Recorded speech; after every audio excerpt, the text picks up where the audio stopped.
Assalamualaikum warahmatullahi wabarakatuh. Hari ini kita mempelajari untuk perkuliahan biotoksik ya, biotoksikologi, yaitu pestisida yang nanti ini bisa masuk ke dalam sistem pangan atau sampai bisa dikonsumsi manusia. Yang akan kita bicarakan adalah nanti jenis, rute, dan bagaimana dia prosesnya menjadi toksik dan nanti masuk ke dalam sistem pencernaan maupun ke dalam pangan yang akhirnya dikonsumsi oleh manusia.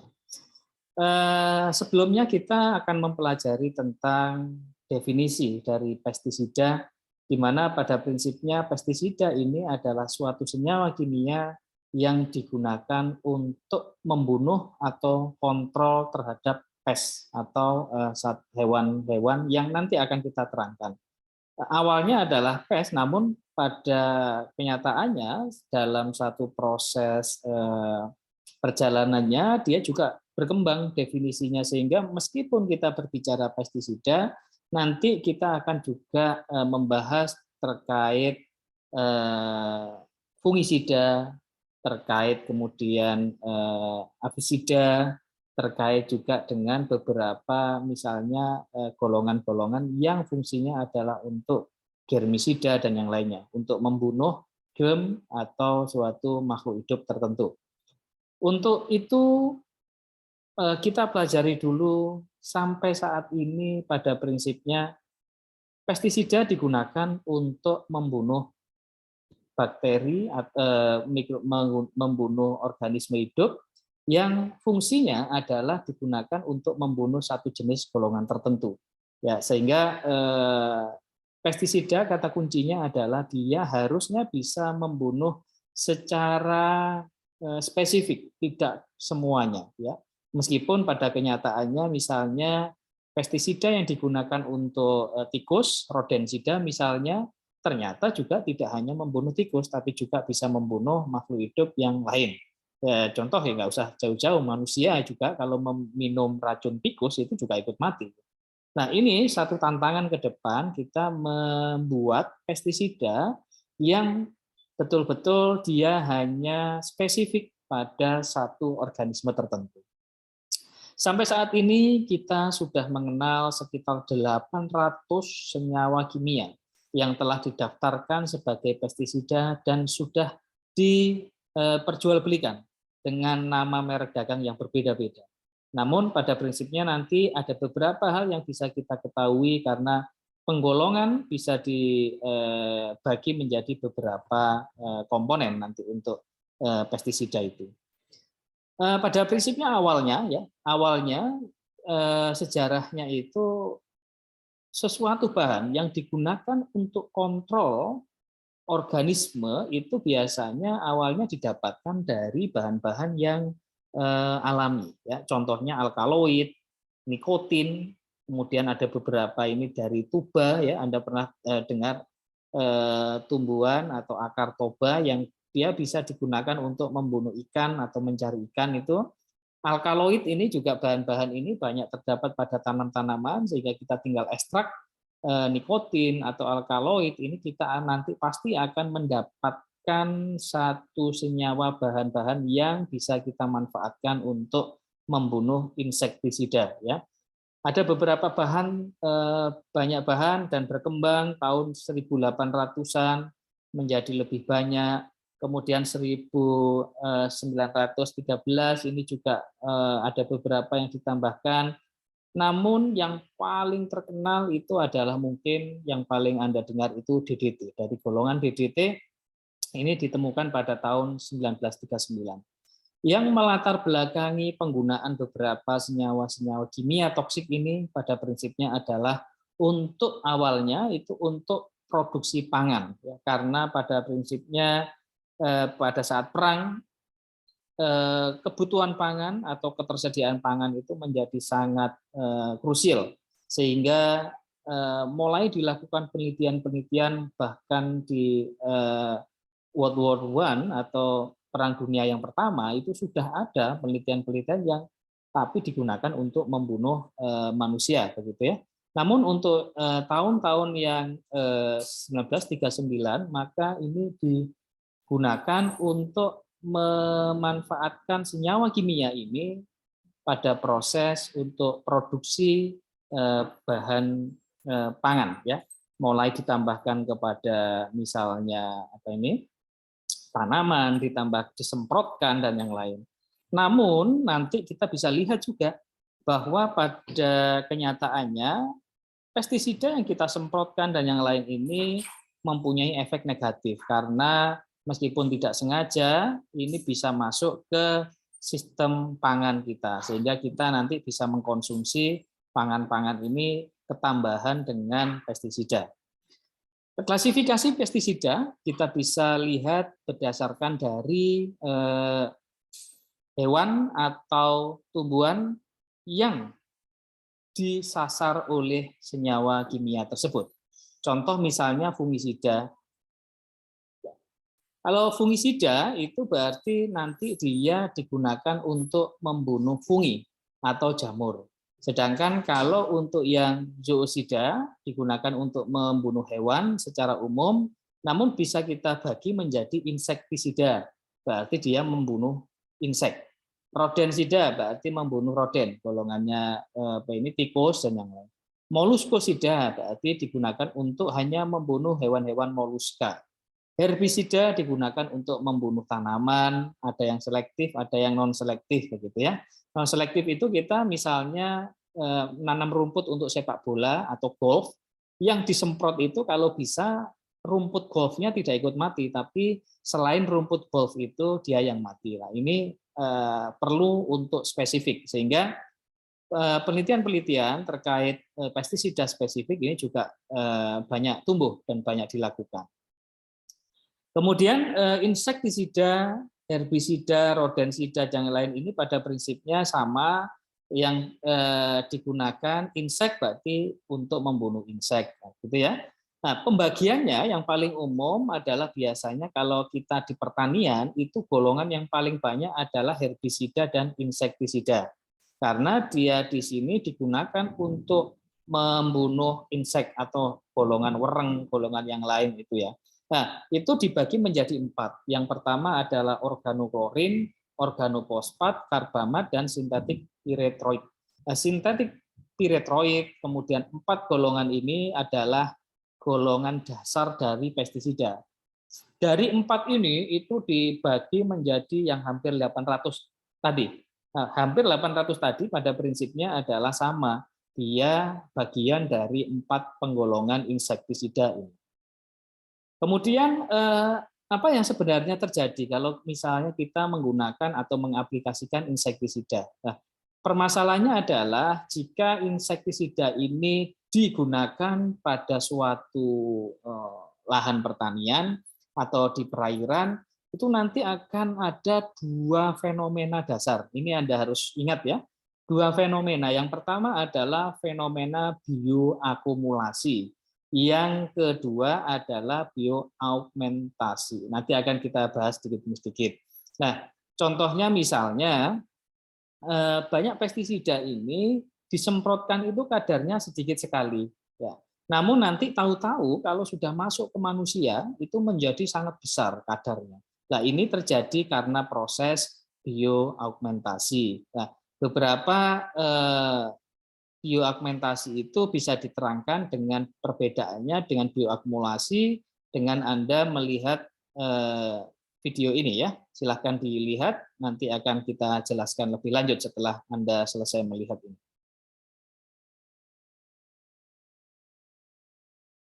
Let's consider the ocean. It's vast, covering more than 70% of the Earth's surface. As with the sun and the great mountains, it's difficult for humans from our small perspective to comprehend exactly how big the ocean actually is. It seems never-ending, and this leads people to underestimate the effects of man-made pollutants in marine environments. For instance, we all know it's not smart to swim in the ocean right after it rains due to runoff, but a couple days later, everything's been washed out to sea, right? While this isn't entirely false, coastal ecosystems retain a fraction of these anthropogenic pollutants, and over time, these build up to toxic levels. Toxins enter the food chain at the lowest trophic level and travel up the food chain as big fish eats little fish. Microorganisms are consumed by phytoplankton and zooplankton, which are in turn consumed by a prey fish, like the sardines we have here in Southern California. From here, a larger predatory fish like a sea bass or yellowtail will consume the sardines, and then if they fall prey to an apex predator, like a marine mammal, the toxins will continue up the food chain. At each level, the toxins passed on through the ecosystem, and this process is called bioaccumulation. Yet, there is more at play here. At each trophic level, the concentration does not stay static. It increases exponentially, meaning that the apex or sentinel species develop dangerously high concentrations of an accumulating toxin in their fat deposits. And this is called bioaccumulation. Predatory marine mammals, pinnipeds and cetaceans, are especially susceptible due to their diet and their long lifespans. The first question to ask is, what materials bioaccumulate? For a compound to be bioaccumulative, it must be long-lasting and slow to degrade, so that it sticks around in the food chain for many years. Also, it must be soluble in lipids, for nonpolar compounds get stored in an organism's fat deposits. Polar compounds, if consumed, just get eliminated from the body pretty quickly. And for a chemical to be harmful, it must be in some way biologically active. There are two main categories of bioaccumulative compounds affecting marine ecosystems. One of these is heavy metals, which enter the ocean mainly through emissions, but also in runoff from coastal mines. Let's focus on mercury. It's the most studied due to all the health issues associated with it. Mercury enters the oceans in its inorganic form, and it's converted to methylmercury by anaerobic bacteria. Methylmercury is a known neurotoxin and easily becomes magnified in marine food chains, affecting sentinel species and in turn all of us. A recent study conducted by researchers at the University of California, Santa Cruz looks further into this issue. Researchers measured methylmercury concentrations in the waters of Año Nuevo State Reserve elephant seal rookery in Southern California. When comparing these concentrations to those at nearby beaches, the researchers determined that through moltage, elephant seals are acting as vectors, concentrating methylmercury in the waters where they live. Here's some numbers to add a little perspective. I took the recorded values from the Santa Cruz paper and calculated the concentrations of methylmercury in both the state park and the San Francisco Bay. Año Nuevo is a pristine marine reserve compared to the San Francisco Bay, which is surrounded by industry and is used heavily by boats. The concentration of methylmercury in Año Nuevo ended up being slightly greater than that of the bay, showing that the seals are contaminating their rookery with accumulated methylmercury. This essentially means that accumulated methylmercury is being funneled into highly productive marine ecosystems through top-down contamination. These ecosystems often support major fisheries and are a draw to recreational swimmers. I live in San Diego, where I often swim alongside seals. I wonder if they too are increasing mercury at our beaches. Oke. Selanjutnya kita lihat ada dua istilah ya tadi ya. Yang pertama itu adalah istilah untuk bioakumulasi dan yang kedua adalah istilah untuk biomagnifikasi. Nanti akan kita bahas, kita coba lihat dulu Let's ini. examine how Ada human satu actions video may yang lain. impact palm species.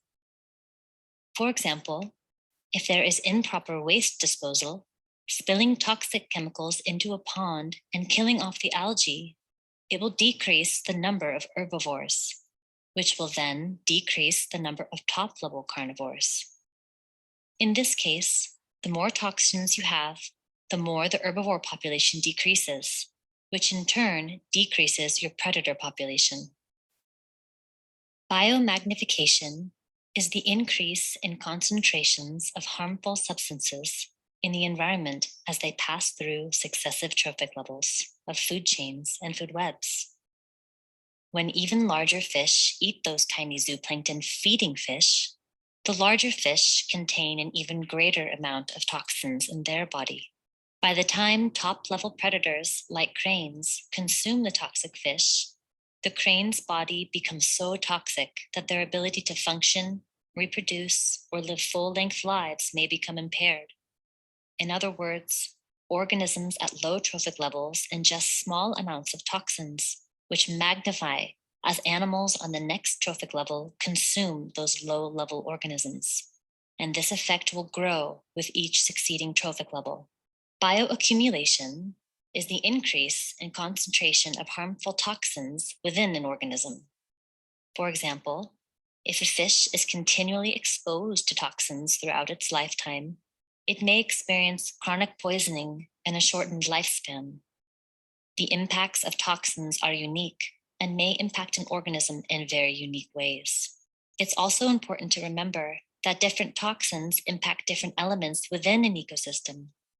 One type of toxin may impact animals directly, while another may have indirect effects through bioaccumulation or biomagnification, killing off top-level predators. The impact of most man-made chemicals are still unknown, particularly the long-term impacts of these chemicals. If we continue putting chemicals into the environment and allow those chemicals to biomagnify, the impact may have extreme effects on humans as well. Our actions and even our thoughts and words have an impact on the world around us. It's not enough to discuss the impact of humans on the environment. What's lacking is compassion and the understanding that we are deeply connected to nature. Only when we come to love and respect nature will the planet have any hope of surviving the current 6th mass extinction.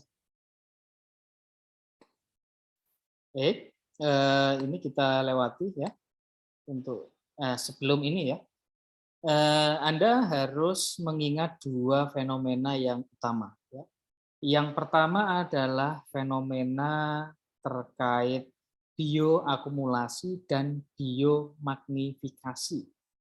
Bioakumulasi adalah proses bertambahnya toksikan pada satu organisme tertentu karena exposure atau karena tambahan yang terus-menerus. Contoh misalnya, Anda mempunyai kolam atau akuarium saja, ya. Akuarium itu Anda berikan sedikit demi sedikit timbal, misalnya ya, Anda kasih pakan yang ada timbalnya. Hari ini dikasih, besok dikasih, sampai dalam waktu 3 bulan. Proses dari yang awalnya tidak ada timbal dalam daging ikan yang ada di akuarium itu menjadi lebih besar, lebih besar, lebih besar selama 1 bulan karena dia diberikan pakan yang terus-menerus terhadap timbal tadi itu ke ikannya, maka tentu saja ikan akan mempunyai kandungan toksikan timbal yang tinggi. Ya. Peningkatan dari hari pertama sampai 1 bulan ini dinamakan bioakumulasi, terakumulasi, ya, terakumulasi. Ya, ini jadi konsepnya adalah kalau kita bicara akumulasi, maka dia terjadi pada organisme-organisme itu tertentu. Ya, organisme itu dia dalam tubuhnya mengandung tertentu. Nah, kalau yang biomagnifikasi ini adalah satu kejadian di mana peningkatan dari kandungan atau kadar toksik yang mengikuti ekosistem atau rantai makanan. Contoh misalnya ya, saya memberikan dalam akuarium tadi ya, contohnya saya ngasih plankton saya itu di situ ada timbalnya ya, saya kasih timbal, kemudian planktonnya di situ ada timbalnya tentu saja karena dia terekspos oleh perairan yang ada timbalnya. Pada perairan itu kemudian saya kasih ikan kecil, ya ikan kecil memakan plankton. Ya, makan plankton itu kalau saya misalkan setiap satu plankton mempunyai 1 miligram timbal, maka tentu saja ikan itu tidak mungkin hanya memakan 1 plankton, sehingga dia misalnya memakan 100 plankton. Maka dalam tubuh ikan itu dia akan mengandung 100 miligram timbal. Dari yang 1 gram di dalam plankton berubah naik ke ikan kecil menjadi 100 gram. Ikan kecil ini kemudian dimakan oleh ikan besar misalnya. Ikan besar ini tentu saja tidak akan memakan ikan kecil ini hanya 1 saja. Misalnya dia makan 10, maka kandungan dari timbal di ikan besar itu akan naik menjadi 100 kali 10, berarti 1000 miligram atau menjadi 1000 gram sekarang. Nah, ini nanti kalau dimakan misalnya manusia, itu awalnya itu padahal tadi 1 miligram di plankton tadi, tetapi ternyata membesar semakin dia meningkat rantai makanannya, maka di manusia nanti akan juga semakin membesar karena manusia mungkin makannya tidak hanya 1 ikan, tapi dia memakan 3 ikan. Berarti kan mengandung 3000 ya atau 3 gram dari kandungan toksiknya. Sehingga peningkatan ini dari yang awalnya 1 miligram di dalam plankton kemudian menjadi 3000 di manusia setelah mengkonsumsi, peningkatan ini dinamakan biomagnifikasi atau peningkatan atau pembesaran ya, magnify, membesar dari yang 1 miligram menjadi 3000 miligram. Nah, peningkatan ini dipengaruhi oleh rantai makanan dan ini dinamakan sebagai biomagnifikasi. Ini ingat jangan sampai lupa ya dua konsep dari fenomena ini. Kemudian bagaimana prosesnya sampai bisa ke manusia ya, kita bicara ini awalnya ini kan pestisida atau limbah yang lain ini tidak ada ini yang langsung manusia ya, kecuali misalnya ingin bunuh diri gitu ya. Nah, namun ini ternyata bisa sampai ke manusia. Contohnya bagaimana? Ternyata dia melalui beberapa perantara. Contoh misalnya dalam pertanian kita menyemprot-nyemprot padi dan ini ya, kedelai dan yang lain, nanti akan ada yang terbang ke angkasa karena kalau disemprot dia bentuknya aerosol, dia bisa berpindah. Misalnya pindah dia akan terbang dan akan jatuh ke misalnya perairan. Atau setelah jatuh ke tanah, dia meresap ke air dan air ini terbawa arus sungai. Sehingga nanti akan masuk ke sungai dan sungai akan masuk ke perairan juga dan di sana ada ikan kecil-kecil yang makan dan akhirnya akan ke manusia. Namun bisa juga secara langsung inhalasi. Inhalasi itu langsung kena ya, langsung terinhil atau masuk ke dalam sistem pernafasan. Ada juga yang dia melalui makanan. Jadi makanan yang terkontaminasi karena orang nyemprot misalnya tahu-tahu semprotannya itu terbang ke dalam pabrik yang di sana dia ventilasinya kurang bagus, dia nyantol di makanan-makanan, dikonsumsi oleh orang-orang yang ada di sekitarnya atau diperjualbelikan produknya. Nah, ini adalah satu fenomena di mana Anda bisa terkena toksik atau pestisida itu disebabkan karena adanya peralihan tidak secara langsung ya. Ada yang lewat sungai, ada yang lewat laut, ada yang lewat soil atau tanaman atau tanahnya, ada yang langsung lewat makanan. Nah, ini fenomenanya ada dua. Yang pertama adalah bioakumulasi dan biomagnifikasi. Jadi itu yang akan kita pelajari bagaimana Anda bisa memastikan bahwa tahu pestisida kok bisa sampai ke manusia, itu adalah dengan memahami dua fenomena, bioakumulasi dan biomagnifikasi, plus dia menggunakan beberapa perantara, yaitu misalnya environment, lingkungan perairan, kemudian tanah, kemudian langsung masuk ke pangan. Demikian yang bisa kita bicarakan. Saya tutup. Assalamualaikum warahmatullahi wabarakatuh.